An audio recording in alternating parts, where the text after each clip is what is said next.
Að komast frá A til B, það er verkefnið. Og tími Reykvíkinga er allt of dýrmætur til að sitja föst í óþarfa umferð. Einföldum lífið með bættum samgöngum strax. Frá heimili til vinnu. Úr vinnunni á völlinn. Skjótast hingað, koma við þarna. Skutla barnabörnum. Kaupi matinn.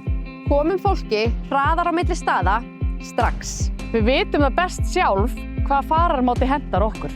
Borgin á ekkert að stjórna því. Og einn fararmáti á ekki að þrengja að öðrum. Lendum oftar á grænu ljósi og hættum að flækja einfalda hluti. Það á ekki að vera svona flókið að moka snjó, sópa götur og kaupa strætómiða.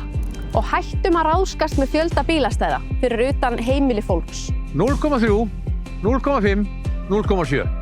Hættum þessu bara. Hvenær? Strax. Og svo eiga kleinur hringir heim í bakaríum og bílar á bílastöðum. Pólitískar kreddur leysa ekki vandamál. Það skapa vandamál. Við þurfum ekki fleiri vandamál. Við þurfum skynsamar lausnir sem virka strax. Það er nefnilega svo margt sem er hægt að gera strax.